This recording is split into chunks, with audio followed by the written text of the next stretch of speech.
नमस्कार, बहुत स्वागत आपके साथ। मैं हूं ललित प्रजापति और आनंद प्रजापति हमारे सहयोगी हमारे साथ जुड़े हुए हैं। दरअसल इस वक्त हम आपके पास आए हैं, मिडिल ईस्ट से जुड़ा एक बहुत बहुत बड़ा अपडेट आ रहा है। अगर ये अपडेट की मानी जाए तो मिसाइलें रवाना कर दी गई हैं। साथ ही साथ सभी जानते हैं कि ईरान की मिसाइल टेक्नोलॉजी किस तरह की है। इसी को लेकर जरा इसे डिकोड करने की कोशिश करेंगे, कैसा इसका असर होगा। सबसे पहले तो आनंद, जो बड़ा अपडेट इस वक्त आपके पास है। बड़ा अपडेट देखिए यही है कि जो ईरान की सड़कें हैं, पहले तो प्रोटेस्ट हो रहे थे तो उन भीड़ों से भरी हुई थी, जो प्रदर्शनकारी हैं उनकी भीड़ से भरी हुई थी। लेकिन अब क्या है कि अब जो है मिसाइलें, यानी कि ईरान की जो मिसाइल सिटी है उसमें से अब जो है कि IRGC मिसाइलें निकालना शुरू कर दिया है। ट्रकों पर लाद करके एक तरीके से ऐसा लग रहा है कोई परेड होता है ना, वैसा लग रहा है कि कोई परेड है और उसको लेकर के ऐसा कोई रैली निकाली जा रही है, लेकिन ऐसा कुछ है नहीं। ये जो मिसाइलें हैं शहर शहर में दिख रही हैं और इसको बॉर्डर पर तैनात किए जा रहे हैं। कुछ ऐसे ठिकाने हैं जहां से हमले किए जा सकते हैं, वहां पर ये सब मिसाइलें जो हैं कि भेजे जा रहे हैं और ये नेतृत्व कर रहा है IRGC।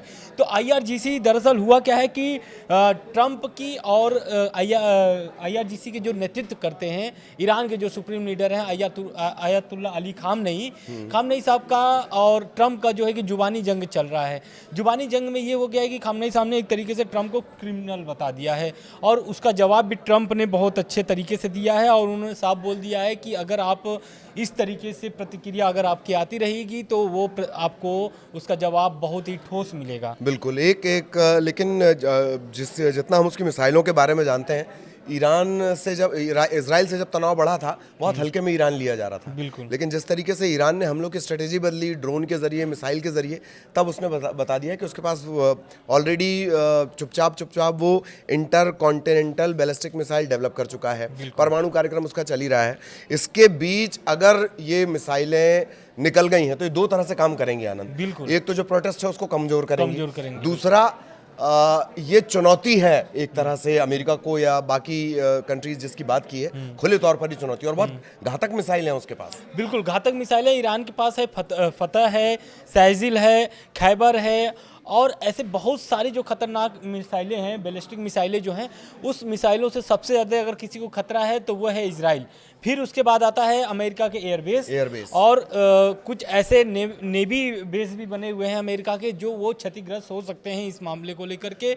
खामनेई साहब भी बहुत एक तरीके से ये बोल सकते हैं कि तीखा जवाब दिया है, क्योंकि जो उनके पास मिसाइलें हैं वो इजराइल को तबाह करने के लिए बहुत काफ़ी है। और रह गई बात अमेरिका की, तो अमेरिका की हमले की भी तैयारी ये शुरू से लगभग 20 दिन के ऊपर हो गए हैं, 25 दिन के ऊपर हो गए हैं ये प्रोटेस्ट। लेकिन अब तो थम गए हैं प्रोटेस्ट, कुछ शहरों में अब रह गए हैं। लेकिन उस समय भी ईरान जो कि ये एक्टिव कर दिया था जो उनकी मिसाइल सिटी है। मिसाइल सिटी दरअसल वो है एक ठिकाना है उनका, जैसे न्यूक्लियर ठिकाने वैसे ही वो मिसाइल गुप्त है अभी कि कहाँ पर है, किस शहर में, ये नहीं है, लेकिन मिसाइल सिटी है। और उसका एक बाकायदा IRGC ने इसका वीडियो भी जारी किया था जिसमें ये दिखाया गया था कि कौन कौन सी मिसाइलें और कितने तादाद में हैं ईरान के पास मिसाइलें हैं। वो 2025 की ये बात है, 2024-25 की बात है। अब जो वीडियो जारी किया है ईरान की तरफ से आई, ये वीडियो जारी हुई है, उसमें ये दिख रहा है कि ईरान की सड़कों पर जो है कि ट्रकों से लद करके मिसाइलें जो हैं कि अब सड़क से निकल के बॉर्डर की तरफ जा रहे हैं। तेहरान की सड़क हो या फिर और ईरान की जो बड़ी शहर है, बड़े बड़े जो शहर हैं, उसमें भी ये देखे जा रहे हैं। और ये खामनेई साहब इसलिए कर रहे हैं क्योंकि ट्रंप का जो जवाब आया था क्रिमिनल की जगह पर, वो आया था कि तख्ता पलट हो जाएगा अगर आप मानेंगे नहीं तो।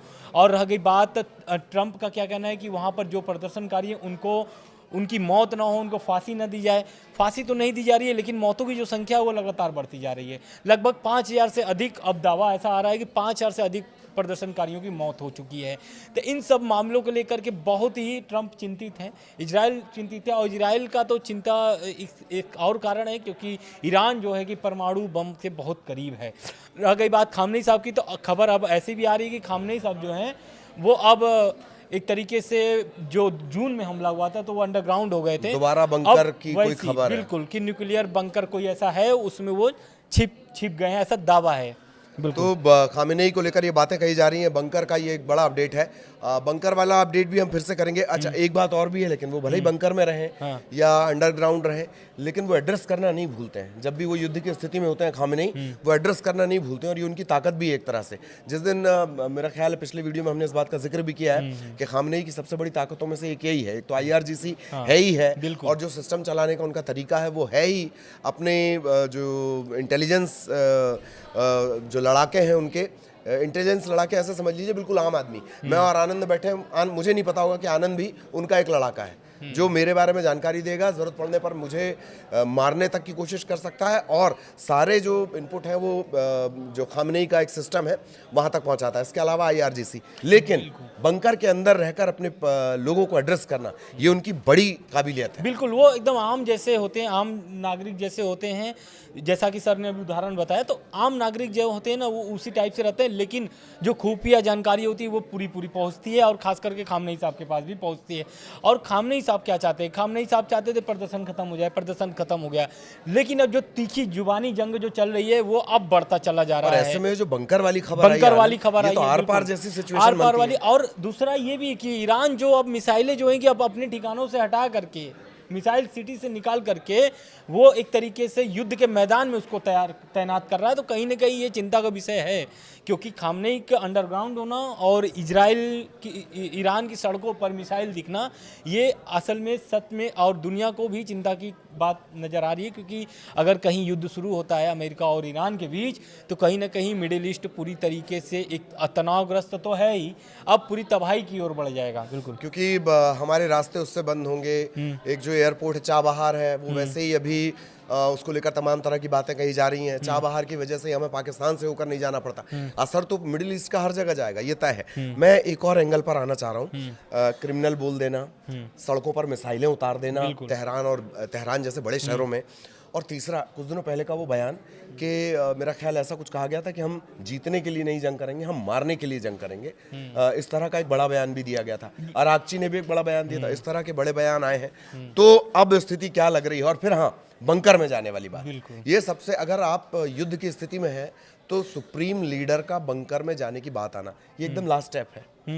बिल्कुल लास्ट स्टेप इसलिए भी है क्योंकि अगर ईरान की मिसाइल की तैनात होना और अंडरग्राउंड होना, जाहिर सी बात है ईरान कुछ सोच समझ के ही कर रहा होगा। क्योंकि जून में जब हमला हुआ था 12 दिन का, तो ईरान शायद उस समय उस तरीके से तैयारी नहीं की थी।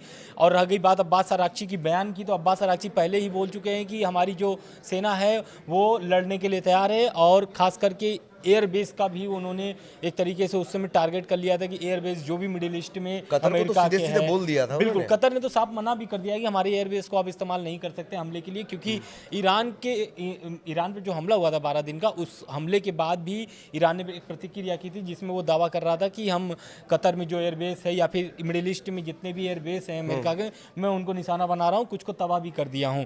हालांकि ये तो बात उस दावे वाली है, अमेरिका ऐसा कोई अभी इस पर प्रतिक्रिया नहीं दी थी कि कोई ऐसा नुकसान हुआ है अमेरिका को।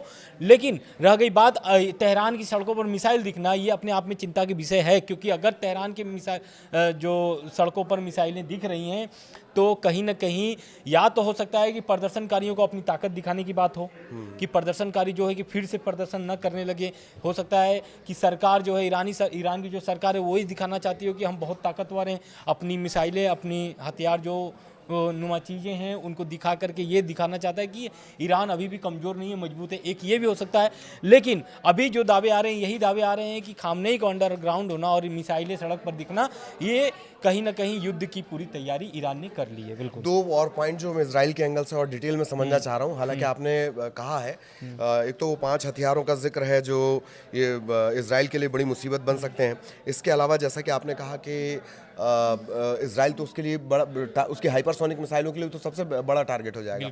इन सब के बीच मैं ये भी समझना चाह रहा हूँ, एक तो इजराइल इफेक्ट, दूसरा हम ये समझना चाहेंगे आनंद कि इजराइल में एक अजीब सी खामोशी है। बेन्यामिन नेतन्याहू, अजीब सी खामोशी मैं इस वजह से बोल रहा हूँ कि वो भी ट्रम्प की तरह अल्ल बल्ल इससे पहले बयान दिया करते थे, अभी कुछ खामोश चल रहे हैं। वो तो इजराइल की खामोशी के क्या मानिए? देखिए, खामोशी तो आप सही करें, लेकिन अभी जो ताज़ा मामला आया है ईरान को लेकर के, खासकर नेतन्याहू के, हाँ। तो उसमें ये बयान आया है नेतन्याहू का कि ट्रम्प के बाद अगर दूसरी धमकी अगर ईरान को मिली है तो वो है नेतन्याहू की। नेतन्याहू ने साफ बोल दिया ईरान पर ऐसा अटैक होगा जिससे पहले कभी नहीं देखा होगा।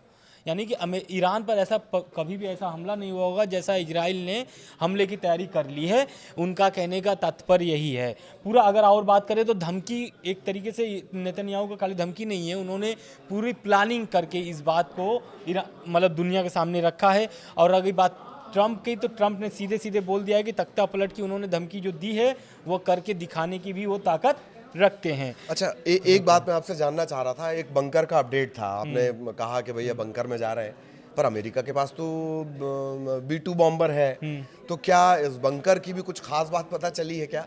नहीं, देखिए उसमें बंकर की तो ऐसे कोई खास पता नहीं चली है, लेकिन हाँ ये दावा किया जा रहा है कि वो जो बंकर है बहुत ही गुप्त जगह पर है और वहाँ पर अटैक होता भी है तो वहाँ पर कोई भी उनको नुकसान नहीं पहुँचेगा। 12 दिन की जो हमला हुआ था उसमें वो खबर थी कि वो खामनेई साहब जो हैं कि वो बंकर में छुपे हुए हैं और वो सही सलामत निकल के आते भी हैं, दिखते भी हैं। रह गई बात तो अब खामनेई साहब का जो बयान आया है, खामनेई साहब के बयान के बाद जो प्रतिक्रिया आ रही है तो यही है कि इजरायली खुफिया एजेंसी जो मोसाद है उसका ये कहना है कि अमेरिका से मिलकर, मोसाद और अमेरिका मिल करके तेहरान पर हमला बोल सकते हैं। बिल्कुल, तो बिल्कुल ये मिडिल ईस्ट से जो बड़े अपडेट थे, 2 बड़े अपडेट, और उन 2 बड़े अपडेट का क्या इफेक्ट पड़ेगा उसको लेकर हम आसान भाषा में आपके लिए ये डिकोड कर रहे थे। असर सबको पड़ेगा, युद्ध सब पर असर डालता है और आगे भी इससे जुड़े अपडेट आप तक पहुंचाएंगे। नमस्कार। नमस्कार।